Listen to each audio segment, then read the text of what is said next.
में बड़े पैमाने पर अनियमितताओं की शिकायतें सामने आने के बाद प्रशासन हरकत में आ गया है। आरोप है कि व्यापारी ट्रकों में धान भरकर खरीदी केंद्रों तक पहुंच रहे हैं और एक ही व्यापारी के पास कई किसानों के रजिस्ट्रेशन पाए गए हैं। इसे दूसरे राज्यों में धान लाकर खपाने की आशंका भी जताई जा रही है। लगातार मिल रही शिकायतों के बाद कलेक्टर प्रतिभा पाल ने जिले के कई धान खरीदी केंद्रों का औचक निरीक्षण किया। निरीक्षण के दौरान कई केंद्रों पर एक ही व्यक्ति के पास अनेक किसानों के रजिस्ट्रेशन पाए गए, जबकि ट्रकों में लोड धान लेकर संदिग्ध गतिविधियों में शामिल माफिया सक्रिय नजर आए। कलेक्टर प्रतिभा पाल ने स्पष्ट कहा कि रीवा जिला कई राज्यों की सीमा से लगा हुआ है, जिसके कारण इस तरह की गतिविधियां सामने आती हैं।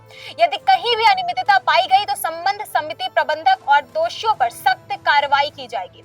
हाल ही में मनगवा खरीदी केंद्र में इसी तरह का भ्रष्टाचार उजागर हुआ था, जिस पर तत्काल कार्रवाई की गई। वहीं रीवा शहरी क्षेत्र से लगे खैरा खरीदी केंद्र में भी एक ही व्यक्ति के पास कई किसानों के रजिस्ट्रेशन पाए गए। यहाँ किसानों के ट्रैक्टर लाइन में खड़े दिखे, जबकि दूसरी ओर कई संदिग्ध ट्रक भी नजर आए। कलेक्टर ने दो टूक कहा कि कोई भी व्यक्ति दूसरे किसान का रजिस्ट्रेशन लेकर धान नहीं बेच सकता। ऐसा पाए जाने पर संबंधित व्यक्ति के साथ साथ समिति प्रबंधक पर भी कार्रवाई होगी। इसके अलावा धान खरीदी केंद्रों पर किसानों से अवैध वसूली की शिकायतें भी सामने आई हैं। आरोप है कि धान की सफाई और तौल के नाम पर किसानों से पैसे लिए जा रहे हैं, जबकि कई जगह बिना सफाई किए ही धान की तौल की जा रही है।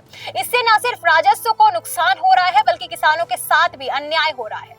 वर्तमान में धान उपार्जन का केंद्र अपने 95 से अधिक केंद्रों पे चल रहा है और चूँकि अपना सीमावर्ती जिले दूसरे राज्यों से जुड़े हुए हैं, तो इसी कारण से अपने यहाँ चौकी भी स्थापित की गई हैं ताकि बाहर से धान इस प्रकार से आकर के अपने उपार्जन केंद्रों पे न बिक सके। आपके माध्यम से बताया जा रहा है कि एक खरीदी केंद्र में इस प्रकार की स्थिति पाई गई है, तो इसकी हम लोग जांच कराएंगे और यदि किसी भी व्यक्ति के पास, किसी भी वेयरहाउस के पास या किसी भी समिति के पास इस प्रकार का अनाधिकृत धान जो कि किसी किसान का नहीं है, जिसका पंजीयन नहीं कराया गया है, यदि पाया जाता है तो उनके खिलाफ कड़ी कार्रवाई